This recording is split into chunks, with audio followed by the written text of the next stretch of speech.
வீட்டில் பூனைகள் வளர்ப்பவர்கள் இதை தவறாமல் பார்க்கவும். ஏன்னா, சில சமயங்கள்ல சில விஷயங்களால பூனைகள் நம் மீது வெறுப்படையுது.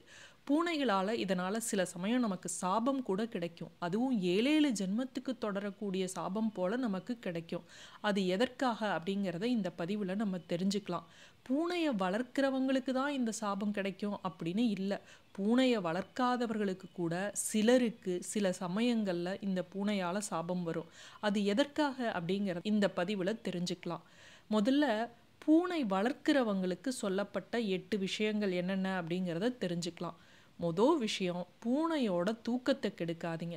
பூனை ஒரு நாளைக்கு 12 to 15 மணி நேரம் தூங்கும். நம்மலாம் 8 மணி நேரம் தூங்குனா போதும். ஆனால் பூனை அதிக அளவு தூங்கணும்.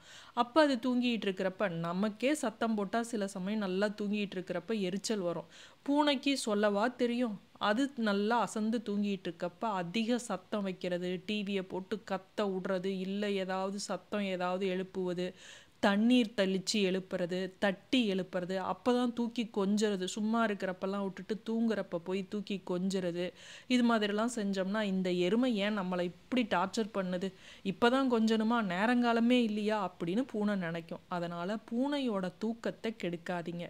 அடுத்தது பார்த்தீங்கன்னா, பூனையோட நகத்தை கட் பண்ணி வைக்கிறது. நான் பூனையை நல்லா கவனிச்சிக்கிறேன் அப்படின்னு சொல்லி அந்த பூனையோட நகத்தை கட் பண்ணாதீங்க. அதுக்கு ப்ரொடெக்ஷன் கொடுக்கறதே அதுதான். வேற மிருகங்கள் தாக்குது, நாய் தன்னை தாக்க வர்றப்ப அதுக்கு பாதுகாப்பு அதுதான். அது மட்டும் இல்லை, அது வேட்டையாடணும் அப்படின்னு நினச்சாலும் அதற்கு அந்த நகம் வேணும். அதனால் அது மட்டும் இல்லை, அந்த நகத்தை அது ஒரு க்ரிப்பாக பிடிச்சிக்கிறதுக்காக அந்த நகத்தை வச்சுருக்கோம். அதை போய் நீங்கள் வெட்டி விட்டு நான் நல்லா உன்னை பார்த்துக்கிறேன் கவனிச்சிக்கிறேன்னு செய்யாதீங்க. அது உங்களை மறக்காது, மன்னிக்காது. அதனால் பூனையோட நகத்தை வெட்டாதீங்க. அடுத்தது, பசி நேரத்தில் உணவு வைக்காமல் விட்டு விடுவது. பசி நேரத்தில் கத்திக்கிட்டே இருக்கும் சில வீடுகளில். அவங்க பாட்டுக்கு வேறு வேலையை செஞ்சுக்கிட்டு இருப்பாங்க. வேலையை முடிச்சுட்டு வைக்கலாம், கவனிக்கலாம் அப்படின்னு. அது மாதிரி இருக்கக்கூடாது.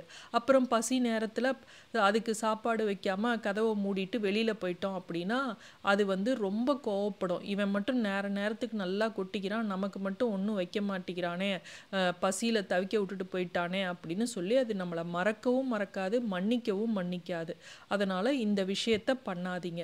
அடுத்தது, அதே போல் பூனையை தனியாக விட்டுட்டு எங்கேயாவது போயிடுறது.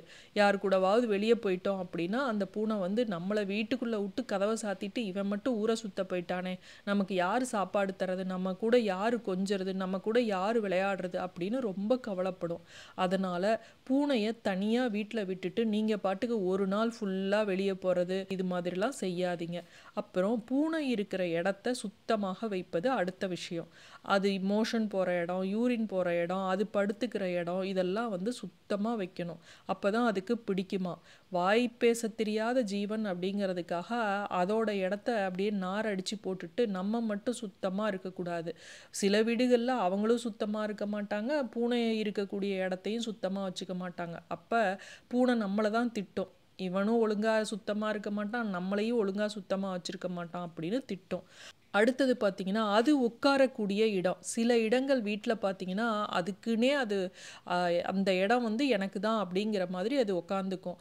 அந்த இடங்களில் நம்ம போய் உட்காந்துக்கிட்டு அதுக்கு டார்ச்சர் கொடுக்கக்கூடாது. அடுத்தது, பேருக்கு நானும் பூனை வளர்க்குறேன்னு வளர்க்கக்கூடாது. அந்த பூனையை சரியான நேரத்தில் உணவு கொடுக்கணும், சரியாக நம்ம அதை கவனிச்சிக்கணும். பூனையோடையும் நம்ம விளையாடணும், கொஞ்சணும். அதையும் நம்ம ரொம்ப அன்போடு வளர்த்தோம் அப்படின்னா தான் அந்த பூனைக்கு பிடிக்கும்.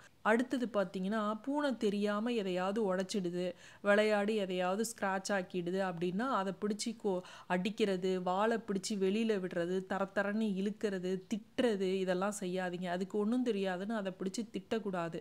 அப்போ அதுக்கு மனசுக்குள்ளேயே அது நம்மளை மன்னிக்கவும் மன்னிக்காதான், மறக்கவும் மறக்காது, கோவப்படும் அப்படின்னு சொல்லியிருக்காங்க. இதெல்லாம் பூனை வளர்க்குறவங்களுக்கு தான். இந்த 2 விஷயம் பூனை வளர்க்காதவங்களுக்கும் அந்த பூனையால் சில சமயங்களில் சிலருக்கு மட்டும் சாபம் வரும். அது என்ன அப்படிங்கிறத நம்ம தெரிஞ்சுக்கலாம். வீதியில் நம்ம போகிறப்ப, வண்டியில், 2 வீலர்லையோ கார்லையோ எதுலேயோ போகிறப்ப நாய், பூனை ஏதாவது குறுக்க வந்தது அப்படின்னா சில சமயங்களில் அப்படியே அது மேலே விட்டுட்டு தெரியாமல், பாதுகாப்பு இல்லாமல், ஓட்டி கவனம் இல்லாமல் அதை ஏதாவது ஊனம் ஆக்கிருவாங்க. அதோட வலியும் வேதனையும் ரொம்ப அதிகமா இருக்கும். அதுக்கு சொல்லவும் தெரியாது இல்லையா? அப்ப சில சமயங்கள்ல அது இறந்தும் போகும். இப்படி இருக்கிறப்ப அது நமக்கு தீராத சாபத்தை விட்டுட்டு போயிடுமா. அதோட சாபம் 7 தலைமுறைக்கு நமக்கு தொடரும் அப்படிம்பாங்க. அதனால வீதியில போறப்ப, வண்டியில போறப்ப ஜாக்கிரதையா போங்க. வாய் பேச தெரியாத ஜீவன் தானேன்னு அது மேல ஏத்திட்டு போயிடாதீங்க. அது ஊனமானாலும் சரி, இறந்தாலும் சரி, அதனுடைய சாபம் நமக்கு கிடைக்கும். அடுத்தது, பூனைக்கறி சில இடங்கள்ல சாப்பிட்றாங்க. பூனை வளர்க்கிறவங்க பூனையை காணான்னு தவிப்பாங்க. அந்த வீட்டு பூனை வெளியில போய் சில பேர் வீட்டில் அந்த பூனையை கறியா கூட செஞ்சு சாப்பிட்றாங்க.